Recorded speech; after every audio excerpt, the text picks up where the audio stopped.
وقال الرسول یا رب، اللہ اکبر۔ وہ کیا ہی سچویشن ہوگی جب رسول اللہ صلی اللہ علیہ وسلم خود اللہ تعالیٰ سے مخاطب ہوں گے اور کہیں گے کہ یا رب ان قوم اتخذوا هذا القرآن مہجورا، میری اس قوم نے، کوئی شک نہیں، انہوں نے اس قرآن کو، هذا القرآن، اور یہاں اللہ نے لفظ هذا استعمال کیا، ذالک نہیں۔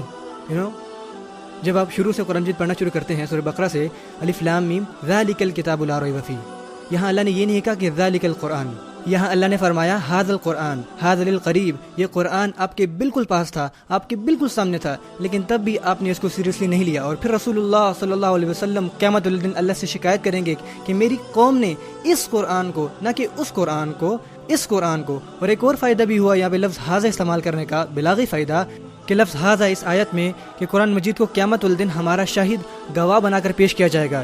جیسے عدالت میں آپ گواہ لاتے ہو اور پھر ثبوت لاتے ہو، اور پھر ان ثبوتوں کی بنا پہ آپ کہتے ہو کہ یہ ثبوت ہے اور یہ انسان مجرم ہے، تو قیامت کے دن قرآن بذات خود ثبوت بن کے آئے گا۔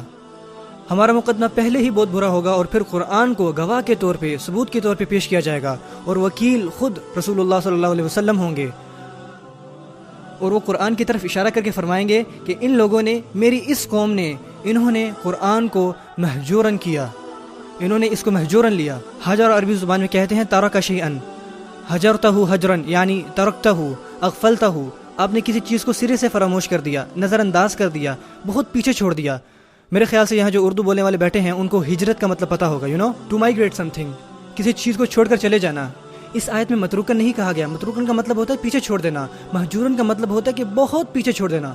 انہوں نے قرآن کو صرف چھوڑا نہیں، انہوں نے قرآن کو بہت بہت پیچھے چھوڑ دیا، وہ اس کے قریب بھی نہیں تھے، انہوں نے اس سے کہیں بہت دور ہجرت کر لی۔ اور میں آج اپنے آپ کو اور آپ سب کو یہ یاد دہانی کروانا چاہتا ہوں کہ جو کردار قرآن ہم سے مانگتا ہے، اگر ہم اس سے بہت دور ہیں، وہ کردار ہمارے اندر نہیں ہے، یہاں تک کہ ہم اس کی تلاوت بھی کر رہے ہیں، تو یہ بھی قرآن سے ہجرت کی نشانی ہے۔ ہم ابھی بھی قرآن سے بہت دور ہیں، یعنی ہم اس کی تلاوت کرنے کے باوجود بھی اپنے کردار میں کوئی تبدیلی نہیں دیکھتے، تو ہم اس سے بہت دور جا رہے ہیں۔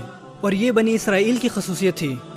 اور سورہ فرقان قرآن کی 25ویں سورت ہے، زیادہ لمبی سورت نہیں ہے، جب آپ گھر جائیں تو آپ اس کی ٹرانسلیشن پڑھ سکتے ہیں، اور یہ ایک انتہائی خوبصورت سورت ہے قرآن مجید کی۔ اور اس کے آخر میں پورا کا پورا لکھا ہے کہ مسلمان کا کیسا کردار ہونا چاہیے، مسلمانوں کی شخصیت کو کیسا ہونا چاہیے۔ اور یہ تب کیوں کہا گیا جب رسول اللہ صلی اللہ علیہ وسلم نے شکایت کی کہ لوگوں نے قرآن کو چھوڑ دیا ہے، کیونکہ جو انسان قرآن کو نہیں چھوڑتا اس کی شخصیت دوسری قسم کی ہوتی ہے، ان کی شخصیت، ان کے کردار الگ ہوتے ہیں، ان کے اعمال کچھ اور ہوتے ہیں، حتیٰ کہ وہ کس کے ساتھ رہتے ہیں وہ بھی مختلف لوگ ہوتے ہیں۔ وَإِذَا مَرُّوا بِاللَّغْوِ مَرُّوا كِرَامًا، سیم صورت میں ہے، جب وہ غیر ضروری مکالموں کے پاس سے گزرتے ہیں تو وہاں سے مہذب طریقے سے گزر جاتے ہیں، وہ اس میں الجھتے نہیں ہیں، وہ فضول محفلوں میں نہیں پڑتے۔ قرآن ان کی شخصیت کے ہر حصے پہ اثر انداز ہوتا ہے۔ ہمیں قرآن کے قریب ہونا ہے۔ میں سوچتا ہوں کہ میں اور آپ اس کے اور بھی مزید مجرم بنتے جا رہے ہیں، اور ہمیں اس کے بارے میں فکر مند ہونا چاہیے۔ ایک دفعہ گھر پہ میری بیٹی قرآن مجید پڑھ رہی تھی، اور وہ سیم یہ آیت پڑھتی ہے، اور میں اس کی تجوید چیک کر رہا تھا، اور اس نے جب یہ آیت پڑھی تو میں رونے لگ گیا۔ تو وہ مجھ سے پوچھتے کہ اب آپ کیوں رو رہے ہیں؟ میں نے کہا کیونکہ جو اللہ نے یہاں فرمایا ہے۔ اس نے پوچھا کہ اللہ نے یہاں کیا فرمایا ہے؟ میں نے کہا کہ وہ کہہ رہے ہیں کہ رسول اللہ صلی اللہ علیہ وسلم کچھ لوگوں کے بارے میں شکایت کریں گے جنہوں نے قرآن کو چھوڑ دیا ہوگا۔